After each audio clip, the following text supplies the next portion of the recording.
My name is Dabola Ime and you're welcome back to my YouTube channel.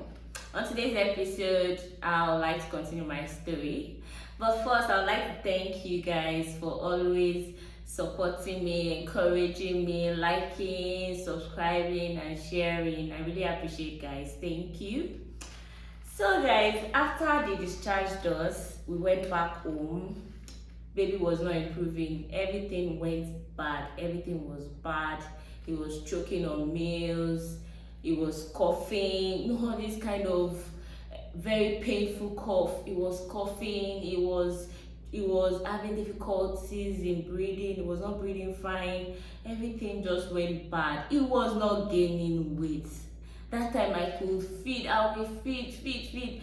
But it was not showing in his body. He was always looking like someone that was not eating because of the sickness. The food was not showing. It was that bad. But we're taking him for regular checkup. We take him to the hospital for regular checkup. They had to give him medication to help him, but it was still not doing anything. I know then was the peak of COVID, so they could not refer us. They wanted to refer us to Reddington in Lagos. They could not refer us because of COVID. There was no movement that period, so we were stuck and we're just hoping and praying for a miracle. So everything went like that. We just giving him medication to suppress the cough, and then baby he can't cry. He was always crying. Yes, I understand. He was in so much pain. This boy turned me to so many. I became a dancer. I became a musician. I did so many things to just help him out, but it was not still working. Not until this day. I think that day said me and my husband, we had a little disagreement. We had a fight. Couples fight now. So I left him. I went to the room with baby. Then he was in the sitting room. Then all of a sudden, a child's complexion is like pink. Baby started changing color. It was like his color was changing to something like blue. It was like he was dying. I just went to my husband, baby, please come and see baby Coco. I even forgot our fight. Come and see baby Coco, he's dying. That day I was so scared. My husband was telling me, oh yeah, my husband tried bringing him back, but I think it was not working. So it was like, Tammy, let's take him to the hospital. So the way, as in, I cannot just explain how I wore a dress out of the house that day because it was not funny. I was panicking. I was like, God, which one with this one again? Now beg. It was that bad. So we entered the car, we took baby. My husband drove like a madman. We got to the hospital. On the road, we already say, baby, I was always saying, baby, I'm sorry, forgive me, I'm sorry, I made you angry. I was just begging, I'm sorry, I made you angry. Sorry, forgive me. We should have begged ourselves, like that. Immediately we got to the hospital, they admitted baby immediately. Baby Coco, they admitted him immediately. They said his oxygen saturation was very low. They had to place him on oxygen immediately. They placed him on oxygen. Then later on, they had to use put in a tube for feeding also. It was that bad. I told you that the first hospital worker was stressful. See this one, It was stressful and draining. When they discharge us, you think your own is bad. When you see other people's problem, you just say, God, I thank you. Because that hospital was a crying ground. That ward was a crying ground. You see children in pain, children crying every night. They're always crying. As in, and I'm like, oh God, what is going on? Why do these children have to go through this? They're too young for this kind of pain. They're always crying. You see mothers crying. There's this music that they used to play. My husband would say, that's my crying song. This at the center of it all. It's you that I see. It's you that I see. Everybody was expecting a miracle from God.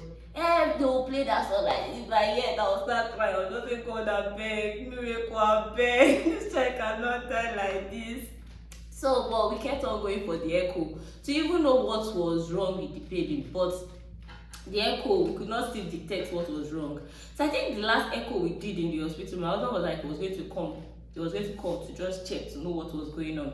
Because anytime we go, we will not still get results. So my husband came. My husband was in the echo room. he checked, he was looking at everything, he was looking at everything, he was looking at everything. So after the echo now, they still said, we have to bring baby back, that they cannot still get what is wrong. They know it's bad, but they don't know what is wrong yet. So I remembered after the echo, my husband called me, was like, damn Lola, I want you to be strong.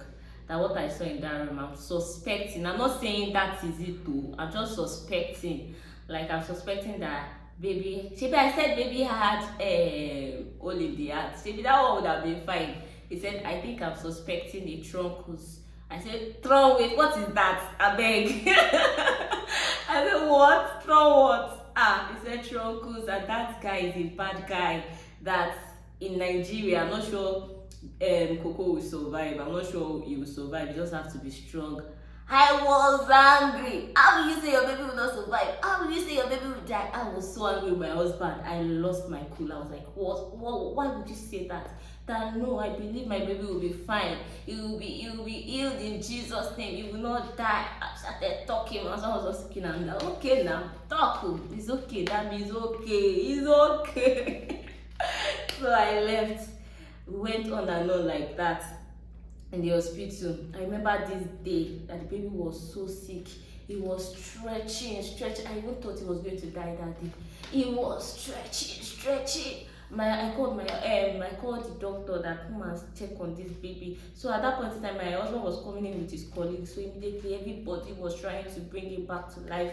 The baby was stretching and staring at me. I was so scared. I was like, it was like he was saying, "Mommy, help me, Mommy, help me." And I was like, I cannot do anything. God, I beg. And when you have stopped, as in when you can't pray again. You know that point in time when you cannot pray again and all you can say is, God, I beg. That's what I was saying, God. Because people was staring at me like, Mommy, do something. And I was like, I can't help you. In my mind, I can't just help you. So his colleague, one lady, I've actually forgotten her name. She took me outside. She took me to a lady. The lady was then like, that she's sorry, that she heard about what I'm going through presently, that she's sorry, that she had her own issues when she gave birth to her first child. But I think they even did the surgery. They did the surgery, but the child still died. When I heard that one, I was like, in my mind, I was like, what rubbish? My own child did not die. I beg. As in my mind, I was like, what rubbish? Why would this lady bring me to this kind of conversation? I beg. As in, I was just like, I beg, because I didn't want to. I was positive about you. I didn't want to even hear that something would go wrong, baby will die. I was like, no, my child did not die. I was like that. It was just like that. So, but baby was not improving. We all know that, yes. We all knew that the only thing that could help him was surgery. So my husband was like, when my husband came, he was like, oh, damn it. And at that point in time, I was supposed to resume. My maternity leave was over. I was supposed to go back to work and all. And I was not like, baby is not improving. They're just giving him medication. The medication will not do anything for him. That he thinks we should go to Lagos. So we drove down to Lagos that day. There was so many stopovers because before you can enter another state, there were military guys there. But when they see baby with the oxygen and with the doctor's report, they will allow us to go. So we drove like that till we got to Lagos. We got to Lagos very late. There was we could not enter Lagos at the point when we got to Lagos because we had to stop over and back up because we heard there was this doctor that can do the surgery. So we went to back up, but it was not around. So we're like, there was no sense in us waiting. So we went to Lagos that day. So when we got to Lagos was on lockdown, we could not move. So my husband was like, how would this sick baby sleep in this in this kind of condition? So we had to pass one way, we went through one way, we saw the military guys, they saw baby, they saw doctor's report. They were so nice enough, they allowed us enter. So we drove home, we got home very late. So we started planning our trip to Reddington the next day. So guys, thanks for watching. I'd like to stop this episode here today. I'll continue my next episode. Guys, please kindly like, subscribe, share, and comment. I really appreciate your love so far. Bye guys.